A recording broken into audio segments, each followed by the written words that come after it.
Hello student, मैं एमसान सा स्वागत करता हूं आप सबका अपने यूट्यूब चैनल स्मार्ट ई क्लासेस में। तो कैसे हैं आप लोग? आशा करते हैं आप सब बहुत ही अच्छे होंगे। तो हम लोग जैसे कि पिछले क्लास में क्लास 10th के हिंदी वर्णिका के 2 चैप्टरों को ऑब्जेक्टिव और सब्जेक्टिव क्वेश्चन को देखा था। आज के इस वीडियो में हम लोग देखने वाले हैं तीसरे और चौथे चैप्टर के ऑब्जेक्टिव एंड सब्जेक्टिव क्वेश्चन को। तो चलिए बिना देर किए हुए स्टार्ट करते हैं आज का ये वीडियो। इससे पहले मैं आप सबसे ये बताना चाहता हूँ कि आप अगर क्लास 10th के छात्र हैं और 2023 में आप बोर्ड एग्ज़ाम देने वाले हैं तो आप हमारे साथ बने रहें। आने वाले समय में आपको और भी बेहतरीन वीडियोस और अन्य सब्जेक्ट अन्य विषय के वीडियोस मिलने वाले हैं। तो चलिए बिना देर किए हुए हम लोग शुरू करते हैं आज का ये तीसरा अध्याय।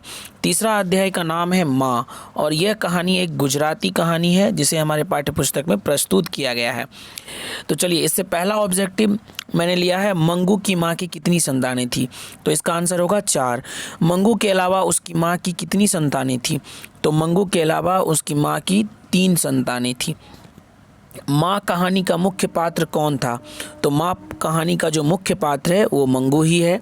माँ कहानी के जो लेखक है या माँ कहानी किस लेखक द्वारा रचित है? तो ईश्वर पेटलीकर द्वारा ये कहानी रचित है।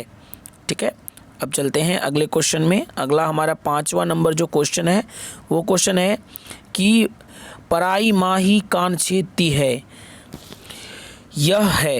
ये एक कहावत है जो कि कहानी में यूज़ किया गया है। अगला क्वेश्चन है किसने कहा था कि अगन महीना में मंगू ठीक हो जाएगा? तो ज्योतिषी ने। ये जो वाक्य है ये ज्योतिषी के द्वारा कहानी में कहा गया है। मंगू कितने भाई थे? तो मंगू 3 भाई थे। मंगू जन्म से ही क्या था? तो मंगू जन्म से ही पागल था। कन्या विद्यालय में पढ़ने वाली लड़की जो बाद में पागल हो गई उसका नाम क्या था? तो उसका नाम कुसुम था। कहानी में और भी एक लड़की है जो पागल होती है जो बाद में ठीक भी हो जाती है। ठीक है, उस लड़की का नाम क्या था? तो कुसुम था। 10वां नंबर क्वेश्चन है कि मंगू की बड़ी बहन का नाम क्या था? तो मंगू की बड़ी बहन का नाम कम्मो था। माँ कहानी किस भाषा से अनुदित है? तो यह गुजराती भाषा से अनुदित है। अगला क्वेश्चन है माँ के लिए कौन सा महीना आराध्य देव बन गया था? तो अगहन का महीना, क्योंकि ज्योतिषी ने यह कहा था कि आपकी बेटी जो मंगू है वो अगहन महीने में ठीक हो जाएगी।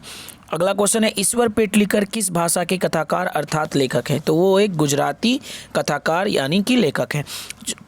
14 नंबर क्वेश्चन है हमारा मंगू की माँ अस्पताल को किसकी उपमा देती थी? तो मंगू की माँ जो है वो अस्पताल को गौशाला की उपमा देती थी, इसलिए क्योंकि उनको लगता था कि अस्पताल में जो है रोगियों का ध्यान नहीं रखा जाता है, उनका इलाज ठीक ढंग से नहीं किया जाता है, इसलिए उसकी माँ जो है अपनी बेटी मंगू को भी अस्पताल में भर्ती नहीं करवाना चाहती थी और अस्पताल को गौशाला की उपमा देती थी।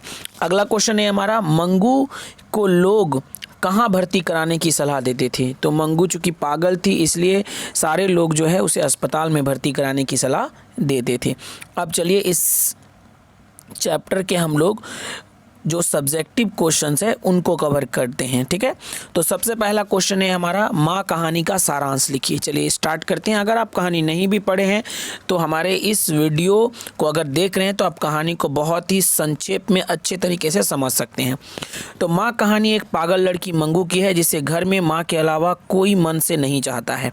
मतलब ये कहानी जो है एक मंगू जो लड़की है उसी पर आधारित यह कहानी है, यानी कि इस कहानी की माँ कहानी की जो मुख्य पात्र है वो मंगू है। मंगू की माँ अपने पागल बेटी को सबसे ज़्यादा प्यार करती है। गांव वाले एवं घर के सभी सदस्य के बोलने पर भी माँ उसे अस्पताल भेजना नहीं चाहती है। अर्थात ये कि इस कहानी में मंगू एक पागल लड़की है लेकिन उसकी जो माँ होती है अपनी बेटी को इलाज के लिए अस्पताल जाने से डरती है, क्योंकि उन्हें डर लगता है कि मेरी पागल बेटी का अस्पताल में कोई ख्याल नहीं रखेगा, उसका सही से इलाज नहीं करेगा, इसलिए वो अस्पताल में इलाज कराने से या उसे भर्ती कराने से डरती है। क्योंकि उसे डर लगता है कि अस्पताल में मेरी पागल बेटी मंगू का ठीक से ख्याल नहीं रखा जाएगा। गांव में कुसुम नाम की लड़की भी है जो किसी कारणवश पागल हो गई थी लेकिन उसे अस्पताल में भेजने पर ठीक हो गई थी। तब मंगू की माँ को भी लगा कि जब कुसुम ठीक हो सकती है तो मेरी मंगू क्यों नहीं। यानी शुरुआत में मंगू की माँ को लगता था कि अस्पतालों में सही ढंग से रोगियों का या पागलों का इलाज नहीं होता है, किंतु गांव में एक और लड़की पागल जो थी जिसका नाम कुसुम था, उसे अस्पताल भेजने पर वो सही सलामत और ठीक होकर आई थी। इसलिए मंगू की माँ भी अब अपनी बेटी मंगू को अस्पताल भेजने के लिए राजी हो गई। ये ऐसा पहली बार था कि मंगू को अस्पताल भेजने पर विरोध नहीं की माँ ने, ठीक है ना। माँ ने तुरंत अपने बेटे को चिट्ठी लिखी। चिट्ठी पढ़कर बड़े बेटे तुरंत गांव चले आए। अगले दिन माँ और बड़ा भाई मिलकर मंगू को अस्पताल ले गए। अस्पताल पहुंचने पर मंगू की माँ ने देखा कि अस्पताल में सभी मरीजों का अच्छे से ख्याल रखा जा रहा था, लेकिन माँ के मन में थोड़ा शक था। मंगू को अस्पताल में भर्ती कराकर वे लोग 10:45 पर रात में घर आते हैं और माँ मंगू के बारे में सोच सोचकर वह खुद भी पागल हो गई। प्रस्तुत कहानी में यह दर्शाया गया है कि माँ अपने बच्चे से कितना प्यार करती है, चाहे बच्चा पागल ही क्यों ना हो। मतलब ये पूरी की पूरी कहानी अगर आप पढ़िएगा तो पूरी कहानी में मंगू और मंगू की ही चर्चा की गई, जो एक पागल लड़की है और जिसका सबसे ज़्यादा ख्याल या जिससे सबसे ज़्यादा लगाव और प्यार मिलता है उसकी माँ का। ठीक है, तो ये पूरी की पूरी कहानी एक माँ का अपने बच्चे के प्रति किस तरीके से प्रेम होता है इस चीज़ को दर्शाती है। अब चलते हैं हम लोग अगला क्वेश्चन में। अगला क्वेश्चन है हमारा, मंगू को अस्पताल में क्यों भर्ती नहीं कराना चाहती थी। माँ मंगू को अस्पताल में क्यों भर्ती नहीं कराना चाहती थी, अपना विचार दें। तो इस क्वेश्चन का आंसर होगा, माँ मंगू को अस्पताल में भर्ती कराना नहीं चाहती थी क्योंकि माँ को ऐसा लगता था कि उसकी पागल और गूंगी बेटी मंगू का अस्पताल में ठीक से ख्याल नहीं रखा जाएगा, उसकी सेवा अस्पताल में कौन करेगा। यही सब सोचकर माँ मंगू को अस्पताल में भर्ती नहीं कराना चाहती थी। यानी कि माँ को ऐसा लगता था कि मेरी बेटी का ख्याल अस्पताल में कोई नहीं रखेगा, उसका इलाज कौन करेगा, इसलिए वो अपनी बेटी को अस्पताल में नहीं भर्ती कराना चाहती थी। अगला क्वेश्चन बन रहा है, कुसुम के पागलपन में सुधार देखकर मंगू के प्रति माँ, परिवार, समाज की प्रतिक्रिया को अपने शब्दों में लिखें। आगे बढ़ते हैं और इसका आंसर पढ़ते हैं। जब कुसुम के पागलपन में सुधार देखा गया तो समाज वाले और मंगू के परिवार के लोगों ने भी मंगू की मां को समझाया कि मंगू को अस्पताल में भर्ती कर दे। कह रहे थे कि यदि कुसुम अस्पताल में ठीक हो सकती है तो मंगू क्यों नहीं। और सभी की बात सुनकर मां ने पहली बार अस्पताल का विरोध नहीं किया और मंगू को अस्पताल भेजने के लिए राजी हो गई। तो इस तरीके से जो है जब कुसुम ठीक होकर आती है तो उसकी माँ और उसके समाज और परिवार वाले सभी कोई समाज और परिवार वाले मिलकर माँ को समझाते हैं। अंत में माँ समझ जाती है और अपनी बेटी को अस्पताल भेजने के लिए राजी हो जाती है। अब चलते हैं अगला क्वेश्चन। मंगू के प्रति माँ और परिवार के अन्य सदस्यों का व्यवहार में जो फर्क है उसे अपने शब्दों में लिखिए। मंगू के प्रति माँ और परिवार के अन्य सदस्यों के व्यवहार में जमीन आसमान का फर्क था। बिल्कुल सही, क्योंकि अगर आप इस कहानी को पढ़िएगा, माँ कहानी को, तो आपको देखने को मिलेगा कि इसमें मंगू से केवल और केवल उसकी माँ ही प्यार करती है। बाकी और परिवार के सदस्य या समाज वाले एक पागल होने के कारण उसे हीन भाव से देखते हैं। माँ जहाँ अपने पागल और गूंगी बेटी से बहुत ज़्यादा प्यार करती थी, वहीं परिवार के अन्य सदस्य मंगू को घर का बोझ समझते थे। वे चाहते थे कि मंगू को अस्पताल छोड़ दिया जाए या मंगू घर पर ही मर जाए तो दिक्कत नहीं है। यानी अगर आप देखें तो इस तरीके से परिवार वाले और जो भी